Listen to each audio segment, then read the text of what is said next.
Vatandan kelgan uchurlar. Xitoy hukumatı chet eldagi Uyg'urlarning ota-onalarini tutib turib, ularni Xitoy uchun so'zlashga majbur qilmoqda. 2021 yil 7-oyning 10-kuni Uyg'ur axborot markaziga kelgan uchurda bildirilishicha, Xitoy hukumatı Uyg'urlarning irqiy qirg'inchiligini yolg'onga chiqarish uchun butun kuchi bilan harakatga o'tgan. Алдыңғы басқышта chet ellarda urug' tuqqanlarning surishtisini qilayotgan bir qism kishilarning urug' tuqqanlarini va ota-onalarini taratqularda so'zlatgan va xalqaroliq axborot yig'inlarida Xitoyni aqlab guvohlik bergizgan. Amdilikda chet ellarda yashayotgan Uyg'urlar va o'quvchilarning vatandagi ota-onalarini tutib turish orqali ularni Xitoyni aqlab so'zlashga majbur qilgan. Hozirgacha Xitoy hukumatı Qozog'iston, O'zbekiston, Tojikistonda turayotgan Uyg'urlar va o'quvchilardan bir qism kishilarni vatandagi ota-onasini vosita qilib, naq maydon taratqularda so'zlashga majbur qilgan. Bu haqdagi bir qism uchurlar Xitoycha Tangirtog' to'ri va atalmış Şinjan Birlik Sep tor bekatlariga besilgan. Xitoy navbatda butun dunyo miqyosida bir qism Uyg'urlarni, bo'libmi Uyg'ur o'quvchilarni nishon qilgan holda Uyg'urlarga qarshi harakat boshlagan. Uyg'ur o'quvchilar ota-onalari bilan ekran yuzida naq maydonda ko'rishadigan bo'lib, ular oldin tayyorlangan mazmunlar orqali Xitoylarning Uyg'urlarga nihoyat yaxshi muomala qiladiganligini, Uyg'urlarning turmushini bayashat qilganligini, Uyg'urlarning Xitoy hukumatidan bakmi rozi ekanligini so'zlaydi ekan. Bu programmalar Xitoyning cho'ng taratqullari orqali Xitoyga bevosita tarqatiladi ekan va tor bekatlarga Xitoycha va inglizcha chiqarildi ekan. Uchurda aytilishicha, Xitoy nishonlangan Uyg'urlarning ota-onalarini ma'lum yerga sulab qo'yib, o'sha Uyg'urlar bilan aloqalashadi ekan va ularni saqchilarning nazorati ostidagi ota-onalari bilan ekranda ko'rishtirdi ekan. Xitoy hozirgacha Yevropa davlatlari, Amerika va Turkiyadagi nishonlarni tanlab, ularning yolg'on guvohliklarini tayyorlashga kirishib bo'lgan bo'lib, navbatda Amerika va Norvegiyadagi guvohliklar tayyor bo'lgan. Bu yolg'on guvohliklar bir necha kun ichida taratqularda chiqishi mumkin ekan. Xitoy hukumatı o'zining sinoqdan o'tgan taktika va hiyla-mikrlari nishonlangan Uyg'urlar bilan aloqalashadi ekan va ularning ota-onalari yoki boshqa bevosita urug' tuqqanlarini vosita qilib, ularni so'zlashga majbur qiladi ekan. Ular Xitoy ta'minlagan materiallar asosida bir qancha hafta tayyorlik qilgandan keyin ekranga chiqishga majbur bo'ladi ekan. Bu guvohliklarni bergan Uyg'urlar ichida Xitoy elchixonalaridan yordam yoki o'qish puli olayotgan Uyg'urlarmi bor ekan.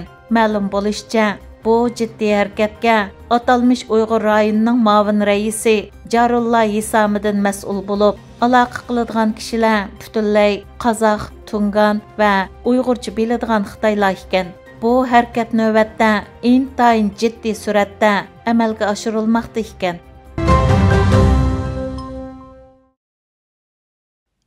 Blinken Sharqiy Turkistondagi lager shahidlari bilan ko'rishdi. Amerika Davlat ishlari mahkamasining 6-iyul e'lon qilgan bayonotida Amerika Tashqi ishlar ministri Blinkenning Sharqiy Turkistondagi jazo lagerlaridan hayot qolgan 7 nafar Uyg'ur shahid faoliyatchi va lagerda tutib turilayotganlarning tuqqanlari bilan ko'rishganligi tilga ilingan. Blinken shahidlar bilan ko'rishganda Amerika'nın öz ittifaqdaşları ve şerikleri bilen hemkarlaşıp Xitoy Komünist Partisining Sharqiy Turkistonda elib berayotgan irqiy qirg'inchilik jinoyatini to'xtatishga chaqiriq qilish va'dasini ifodalagan. Bayonotda yana Amerika hukumatining Xitoyning vahshiyliklarini dadillik bilan o'tirg'i qo'ygan lager shahidlari, faoliyatchilar va ziyonkashlikka uchirg'uvchilarning oila a'zolarini davomli qo'llaydiganligi tilga ilingan.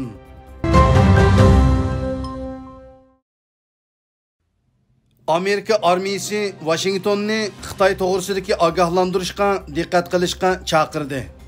Amerika ovozi to'rining 7-iyuldagi xabardan ma'lum bo'lishicha, Amerikaning ma'lum bir yuqori darajalik harbiy axborot amaldori siyosat tuzguchilarining va qonun chiqaruvchilarining Xitoy elib kelgan tahdidga yetarlik darajada ahamiyat bermasligidan andisha qiladiganligini bildirgan. Hindi Tinch okean qo'mondonlik shtabining axborot ishlari direktori Michael Stodman o'xshashla navbatda Amerikaning Xitoy shakllantirayotgan tahdidlarga yetarlik ravishda ahamiyat bermayotganligini bildirgan. Tadqiqotchilarning bildirishicha, Amerikadagi nurg'un kishilar urushni mumkin emas deb qarasimi, ammo Xitoy Amerikadan eshib tushib, dunyoga rahbarlik qilishni qo'lga keltirish uchun gezi kelsa, urush qilishdanmi yonmasligi mumkin ekan.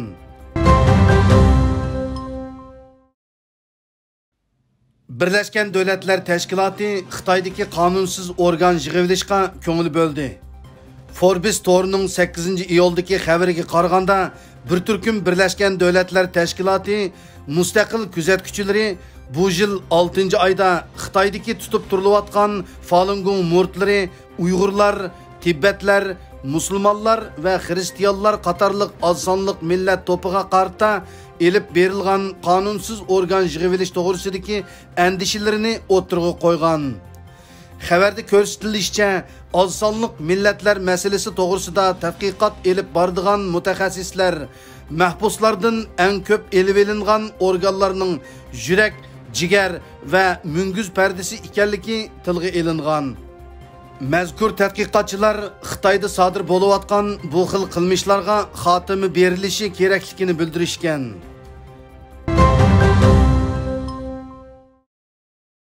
Amerika 14 Xitoy shirkatini iqtisodiy embargo tizimligiga kirgizdi. Reuters agentligining 9 iyuldagi xabarida deyilishicha, Biden hukumati juma kuni Sharqiy Turkistondagi kishilik huquq dafsandichiligi va yuqori texnikalik nazorat qilish jinoyati bilan Xitoydagi 14 shirkat va boshqa o'rinlarni iqtisodiy embargo tizimligiga kirgizgan. Savdo tarmoqlari bu shirkatlarning Sharqiy Turkistondagi Uyg'ur qatorliq millatlarga qaratilgan keng ko'lamlik tutib turish, yuqori texnikalik nazorat qilish qatorliq kishilik huquq dafsandichiligi bilan chetishlik ekanligini o'tirg'i qo'ygan.